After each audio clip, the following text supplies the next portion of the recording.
హైదరాబాద్ లో Uppal CI election రెడ్డిపై suspension వేటు పడింది. హెచ్సిఎస్ స్కామ్ లో తల దూర్చారంటూ ఎలక్షన్ రెడ్డిపై ఆరోపణలున్నాయి. హెచ్సిఏ జనరల్ సెక్రటరీ దేవరాజును అరెస్ట్ చేసేందుకు సిఐడి రెడీ అయితే ఆ సమాచారాన్ని ముందుగానే దేవరాజుకు చేరవేశారు సిఐ. సమాచారాన్ని ముందుగా లీక్ చేసినందుకు సిఐపై సస్పెన్షన్ వేటు పడింది.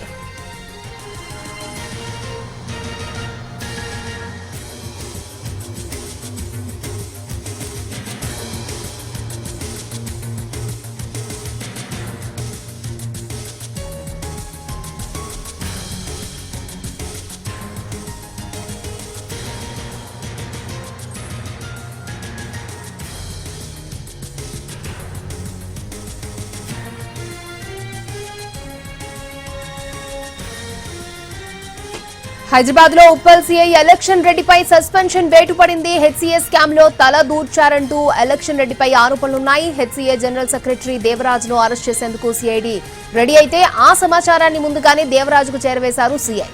సమాచారాన్ని ముందుగా లీక్ చేసినందుకు గాను సిఐపై సస్పెన్షన్ వేటు పడింది. రైట్, పూర్తి డీటెయిల్స్ మా crime input editor Ramesh Vaitla అందిస్తారు. రమేష్ వైట్ల, ఏదైతే సిఐడి ఈ కేసు హైదరాబాద్ క్రికెట్ స్కామ్ పైన సిఐడి చాలా సీరియస్ గా పనిచేస్తుంది. ప్రభుత్వం కూడా చాలా ఫ్రెష్ గా తీసుకుంది. అంతేకాకుండా రాష్ట్ర ప్రభుత్వానికి సంబంధించిన ప్రతిష్టను దిగజార్చే విధంగా ఐపీఎల్ మ్యాచ్ టికెట్ల కోసం పెద్ద ఎత్తున అటు ఎస్ఆర్హెచ్ బెదిరించిన కేసుతో హైదరాబాద్ క్రికెట్ పైన సిఐడి కేసు నమోదు చేసింది. నిధుల అక్రమాలతో పాటుగా ఎస్సీఏ ప్రెసిడెంట్ గా ఉన్న జగన్మోహన్ ఇల్లీగల్ గా బోర్డులోకి అంటే కమిటీలోకి వచ్చిన విషయం పైన సిఐడి తెలంగాణ సిఐడి కేసు నమోదు చేసి విచారణ చేపట్టింది. దీంట్లో భాగంగా మొత్తంగా 6గురిని అరెస్ట్ చేయాలని కూడా ప్లాన్ చేసింది. ఇందులో సెక్రటరీ అంటే president, secretary, general secretary, treasurer వీళ్ళతో పాటు సిఇఓ, తర్వాత మరొక క్లబ్ మెంబర్ అయిన కవిత వీళ్ళందరూ అరెస్ట్ చేయాలని కూడా అటు సిఐడి ప్లాన్ చేసింది. ఆ ప్లాన్ లో భాగంగా మొత్తంగా 5గురిని అరెస్ట్ చేసింది. ఎవరైతే ప్రెసిడెంట్ కావచ్చు, సెక్రటరీ కావచ్చు, ట్రెజరర్ కావచ్చు, సిఇఓతో పాటుగా క్లబ్ మెంబర్ అయిన కవితను కూడా మొత్తంగా 5గురిని అరెస్ట్ చేస్తారు. తర్వాత జనరల్ సెక్రటరీగా ఉన్న దేవరాజును కూడా అరెస్ట్ చేసేందుకు కూడా అటు ఆ సిఐడి అధికారులు ప్లాన్ చేస్తారు. అతని ఇంటికి వెళ్లేందుకు అతని ఇంటి అడ్రస్ కోసం కూడా ప్లాన్ చేసి అతని ఇంటికి వెళ్ళి ఉప్పల్లో ఉన్న అతని ఇంటి దగ్గర వెళ్తున్న సమయంలో అటు అక్కడే ఉన్న ఉప్పల్ ఇన్స్పెక్టర్ అయిన ఎలక్షన్ రెడ్డి వెంటనే ఆ దేవరాజుకు సమాచారం ఇవ్వడంతో దేవరాజు అక్కడి నుంచి పారిపోవడం జరిగింది. అయితే దేవరాజు పట్టుకోవడం దాదాపు 24 hours పాటు అధికారులు ప్రయత్నించినా దొరకలేదు. అయితే ఈ సమాచారాన్ని అటు దేవరాజుకి ఉప్పల్ ఇన్స్పెక్టర్ సమాచారం ఇవ్వడంతో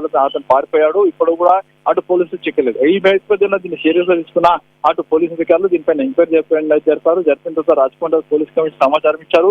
ఆ మేరకు రాచకొండ పోలీస్ కమిషన్ ఎంక్వైరీ చేసి ఎలక్షన్ రెడ్డిని సస్పెండ్ చేస్తూ అటు ఆదేశాలు ఇవ్వడం జరిగింది. అయితే అధికారం డ్యూటీలో ఉండి ఒక నిందితుడు పారిపోయే విధంగా సహకరించినందుకు అతని పైన కేసు పెట్టి కూడా విచారణ జరుపుతాం కూడా అధికారులు చెప్తున్నారు. ఓకే రమేష్.